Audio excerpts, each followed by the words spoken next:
due to indifferent attitudes on the part of some Nigerians. Same scenario is playing out with the coronavirus pandemic. From the development of variants to strains of the viruses, what other characteristics do the two viral diseases share, and what lessons can be deployed from the nation's response to the HIV and AIDS pandemic to that of COVID-19? This is our focus on this week's episode of Health Options. Welcome to the program. I am Rabi Abdullah. Don't miss out on our offering on some safe and natural ways of detoxification as we conclude our live juice recipe. Stay tuned.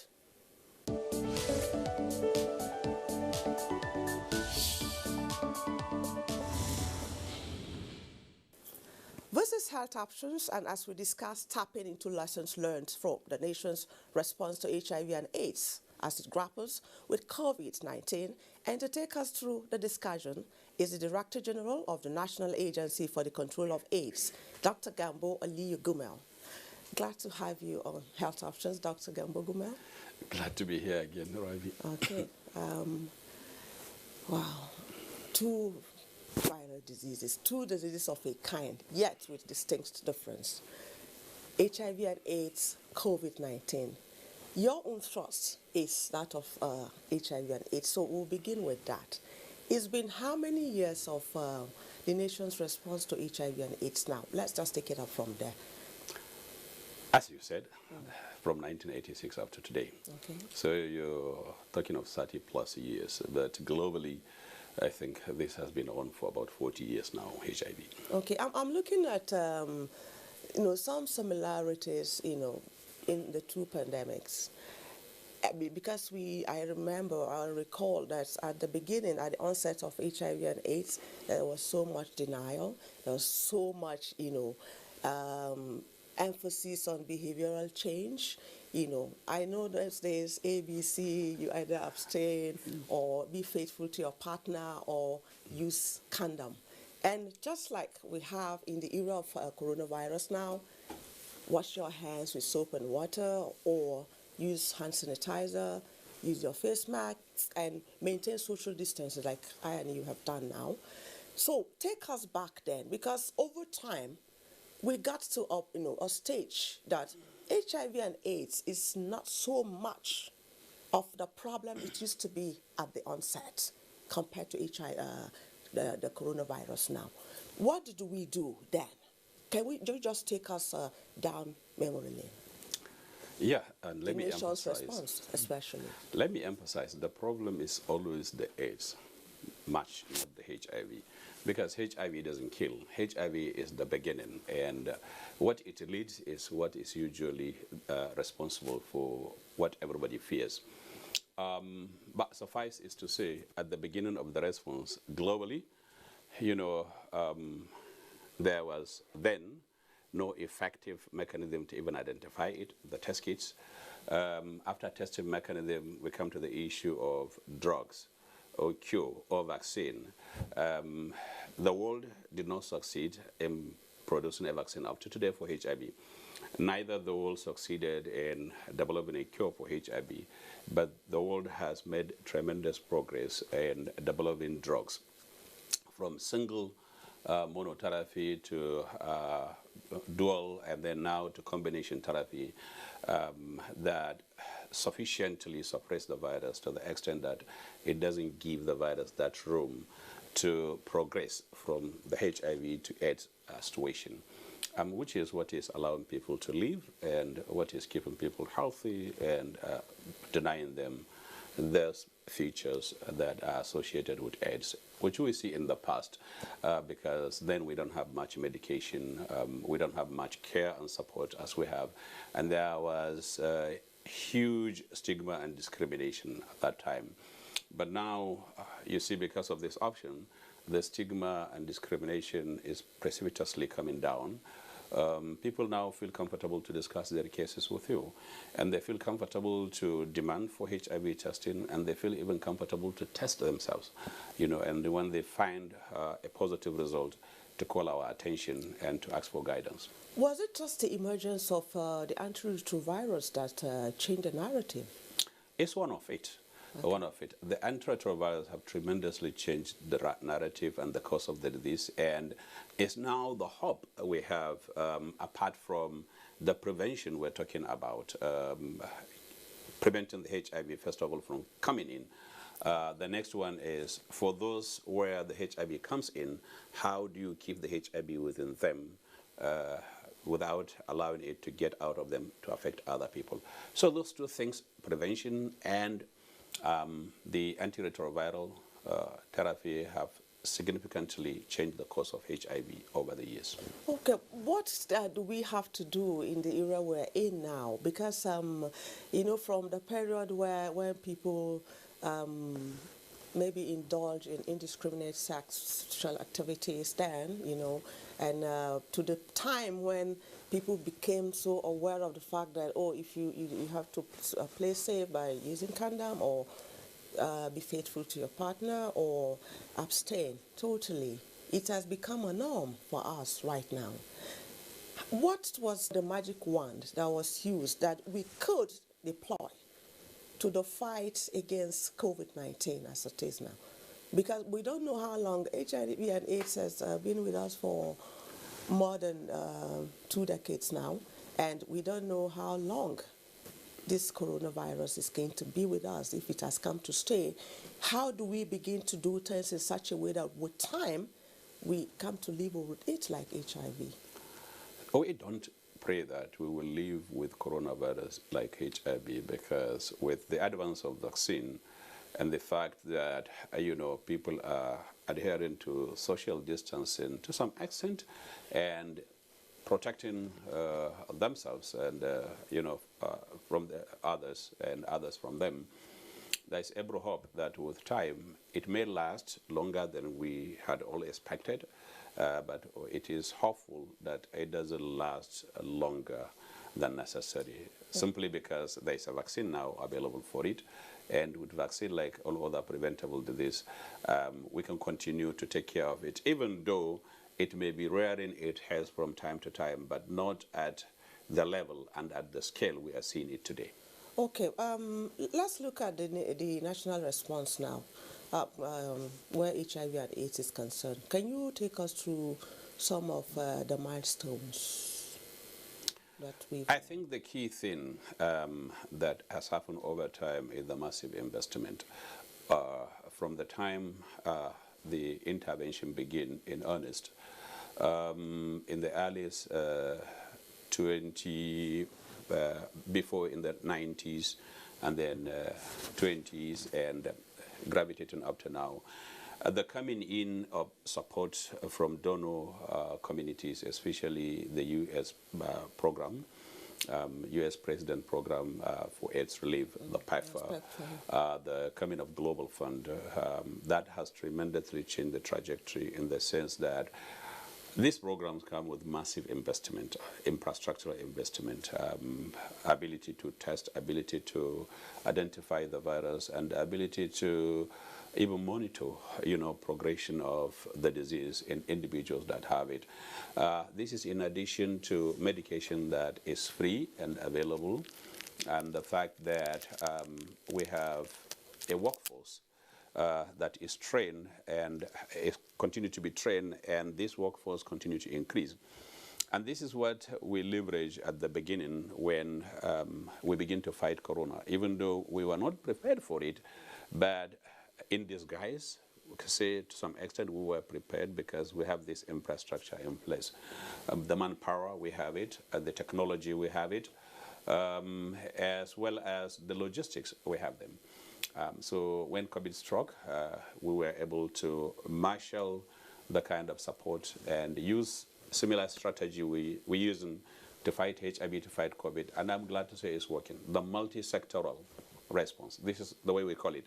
You know, it is just not one sector, it is multiple sectors brought together. You know, every sector has something to contribute. And you can see the way COVID is fought. The health sector is there.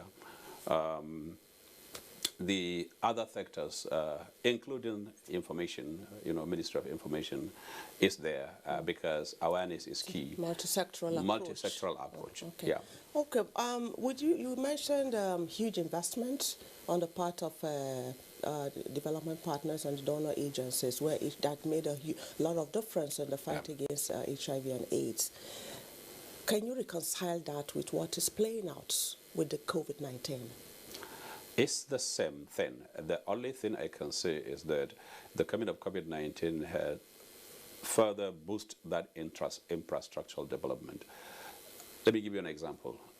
When COVID started here in Nigeria, we had about 24, 25 labs where we can test and find this virus. As I'm talking today, we have over 70. We have roughly about 75, and we're counting all over the country where we can test COVID and find it. And wherever you can test COVID, you can test for HIV. So what this means is that going forward, we can actually have states on their HIV program, and they can test and find this virus, and they can monitor this virus. And we will be much closer to the ownership we're talking about, by the time we control this epidemic. There is remarkable difference with HIV when it comes to epidemic control. Other diseases, once you have a vaccine and you can prevent the disease from occurring, you don't have to pay pension and gratuity. But HIV, because you don't have a vaccine and you don't have a cure, once we attain control, which means we have identified virtually everyone that has the disease in the country, and we put them on medication, and we maintain them on that medication. The maintenance is the pension and gratuity that we must continue to provide, simply because if you lift your foot up the pedal, what will happen is that it will bounce back, and once it bounces back, it may be difficult for you to control, simply because it will require drugs that may be much stronger, more potent than one you have, and of course more expensive, and it may require time. So that's the trajectory we're going, and which is very delicate for HIV, but achievable, because globally some countries have attained that level, and they have succeeded in containing HIV and keeping it where it should belong, keeping it within people that have it, and continue to keep it until these people die. So before you can say, okay, you're beginning to say bye-bye to HIV. So it's a long haul. It's interesting to know, but I know that you wish to see a vaccine developed for HIV, just like we have with COVID-19. What can you tell us about the conspiracy theory that has been circulating around the COVID-19 vaccine? Well, I will leave the COVID-19 vaccine to the COVID-19 team that is fighting the virus to talk more about the vaccine. But what I want to say about the vaccine is it's not one man making or one country making. It's science. And sometimes it's very difficult, to get your way, scientifically, the way people think. To develop something and then think that some people are just sitting there to look for you to come and inject in them and cause havoc. The world has passed that stage, because scientists all over the country now are wiser. When you develop product and you make it available to them, they take time. The recipient country takes time. It evaluates this product. It takes time to see everything that is inside.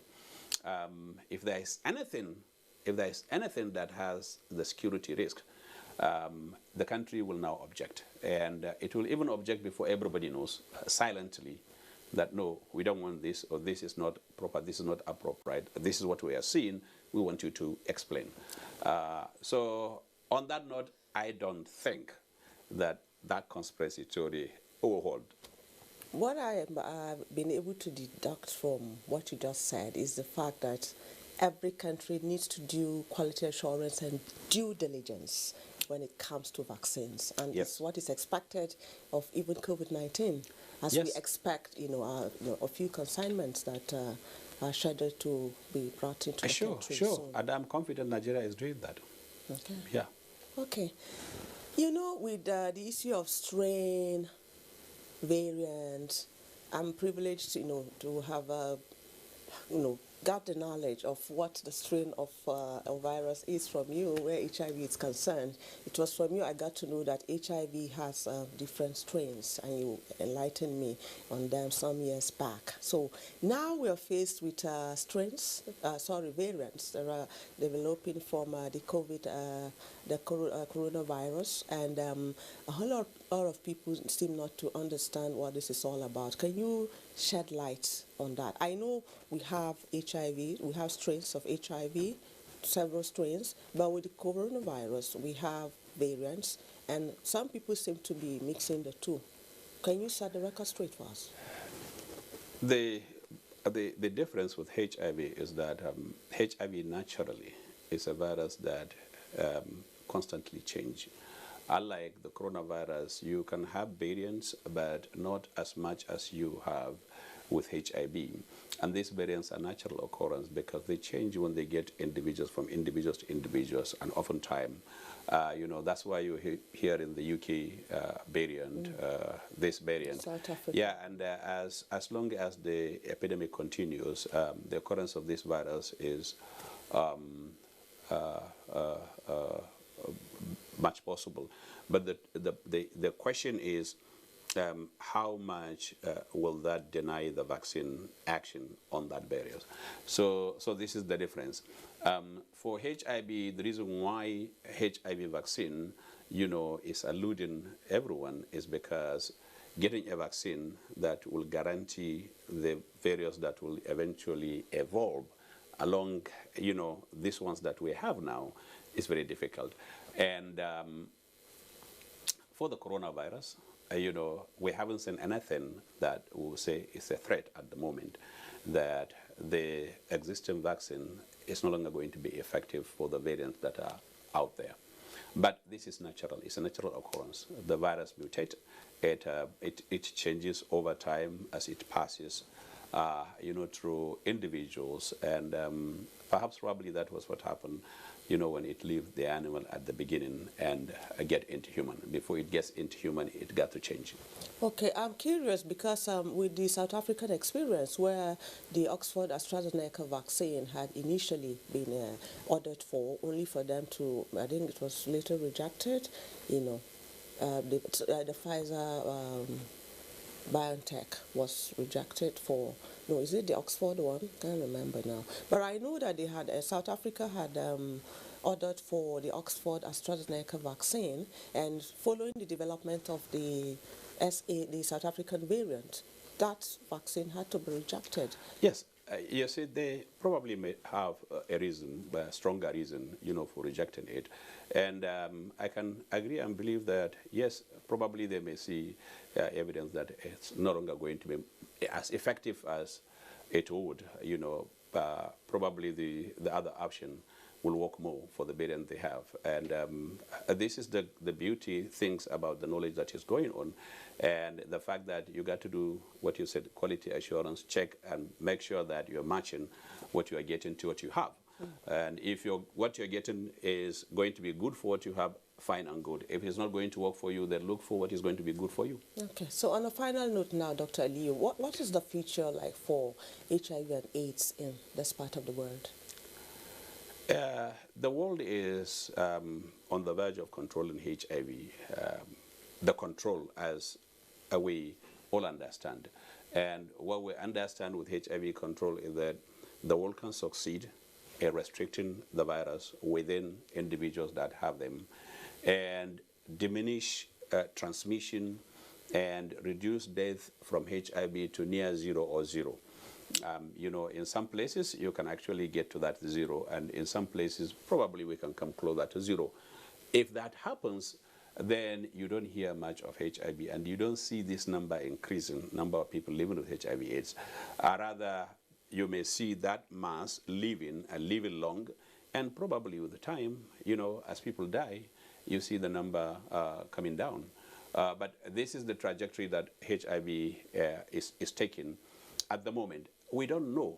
Probably tomorrow we may wake up and have a cure for HIV, and that will solve everyone's problem, because that will eliminate the virus in the people that have them, and it no longer becomes a problem, and those that probably may have it new may also have a cure.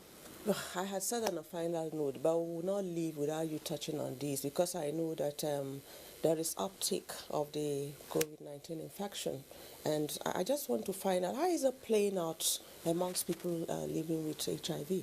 Yeah, after now, we haven't seen much change on our side. I have discussed this with the South African case, that they have seen increased rates of COVID-19 among individuals that live with HIV virus.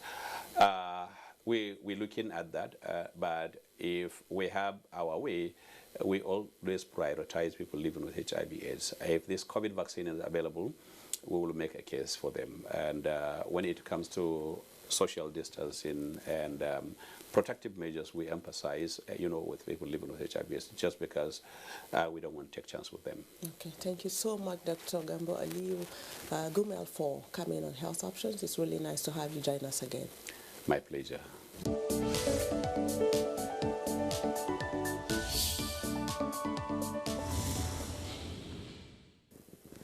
Detoxification is one way of keeping one's immunity up and regulated. Check out the live juice that you can put together for that purpose. We are all full of toxins. How do you purge yourself? People will say, I don't want to purge myself, I don't want to have diarrhea. The senna plant is a plant that is very much available. You can buy the senna plant in the chemist. When you take the senna plant and add a teaspoonful of castor oil to flush your digestive system, to be able to improve the elimination process, so that you can remove all the debris of the feces.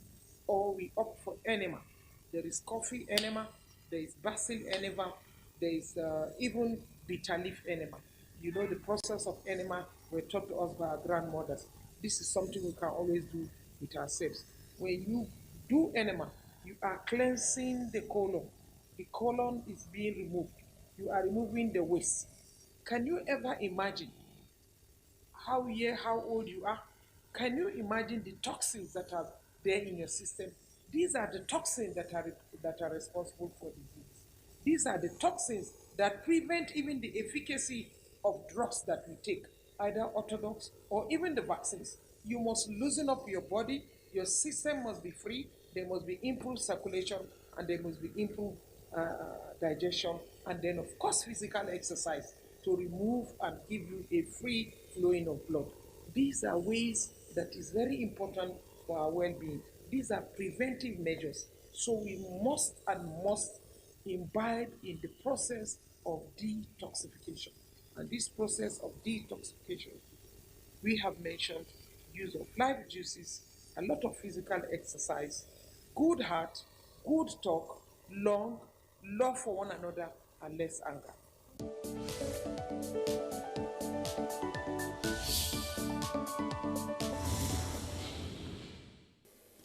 And that does it on this episode of Health Options. A quick reminder that you can watch the upload of these and other episodes of the program.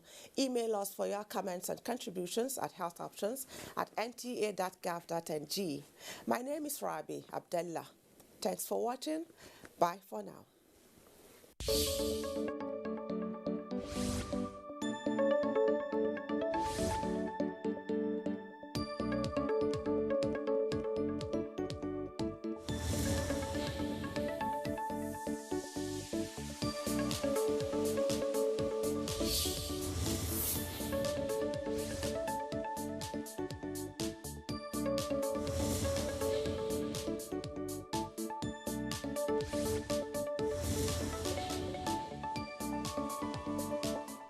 Hello and welcome. It's time for another interesting package of